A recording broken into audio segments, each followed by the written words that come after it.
Salut à toi, aujourd'hui je vais te montrer comment est-ce que les groupes fonctionnent sur l'IDAV. Donc pour accéder au menu groupe, tu cliques ici, n'est-ce pas? Ici tu verras des groupes. Bon, en l'occurrence tu n'es dans aucun groupe. Là sur mon autre téléphone je vais essayer d'ajouter l'utilisateur présent dans le groupe. Il s'appelle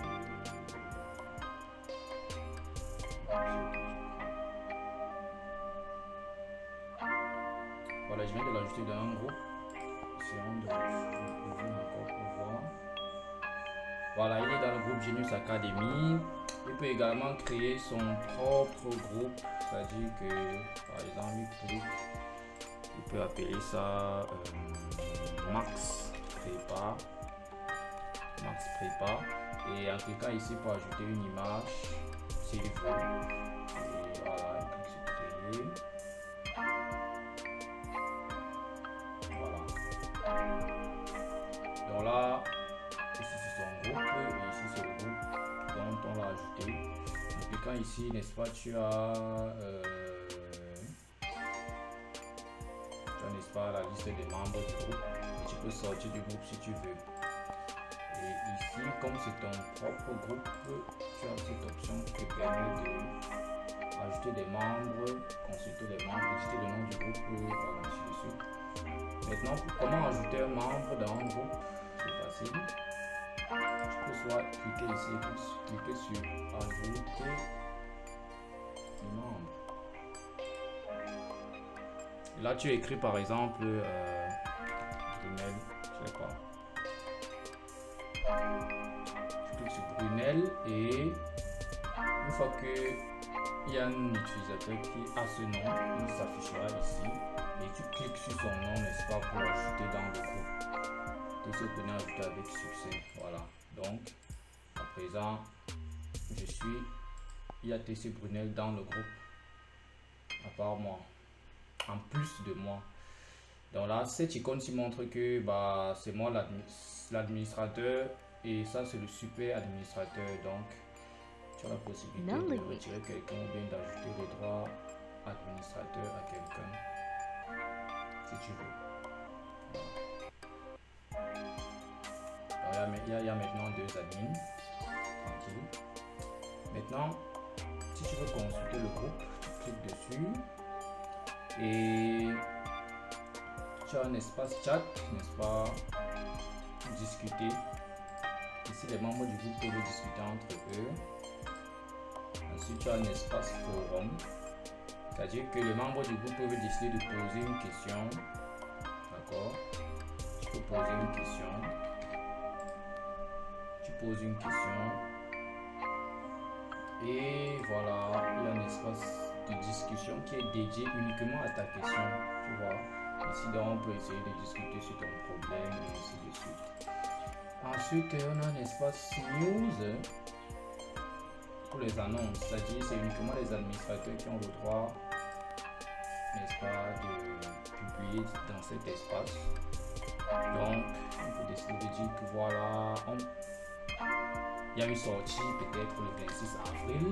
Tu peux ajouter des images, tu peux importer des fichiers, voilà, et tu publies quoi.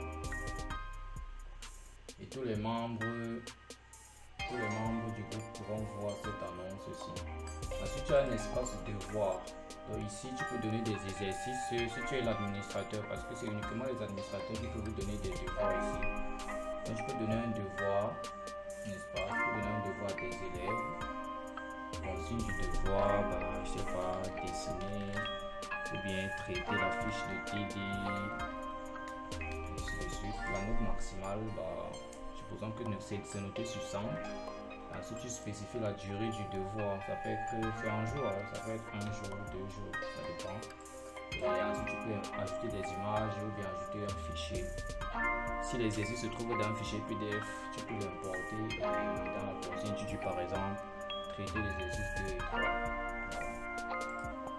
Tu enregistré. Donc voilà. devoir va s'afficher avec la durée restante et la note. La note. Et quand tu cliques ici, tu peux consulter les remises. Tu peux joindre la correction. Mais bien évidemment, cette correction sera disponible uniquement quand la durée du devoir sera terminée. Donc les élèves ne pourront voir la correction qu'après, n'est-ce pas, la durée du devoir. Ne pas qu'ils trichent. Donc tu peux consulter les remises. C'est-à-dire quand les élèves remettent, c'est ici que tu vois, n'est-ce pas, les différents devoirs qu'ils ont soumis, et tu peux ajouter des commentaires dessus. Voilà.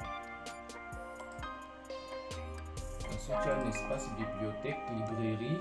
La librairie, en fait, c'est un espace qui te permet en fait de publier, qui permet aux administrateurs de publier des fichiers. Ça peut être des fiches de TD, des anciens sujets. C'est un peu comme un drive uniquement pour le groupe, quoi. Et tu as la possibilité de créer des dossiers. Tu peux dire ancien sujet vote, ancien sujet vote. Tu crées des dossiers, n'est-ce pas? Et quand tu ouvres un dossier, tu peux publier un fichier. Voilà. Tu écris la description du document. Tu peux dire première séquence vote, tu importes le fichier et tu cliques sur publier. Voilà, donc ça s'affichera directement, n'est-ce pas, dans la bibliothèque. Donc ça sera tout pour l'espace groupe. Donc c'est comme ça que les groupes d'études fonctionnent. L'idée était tout simplement d'essayer d'être organisé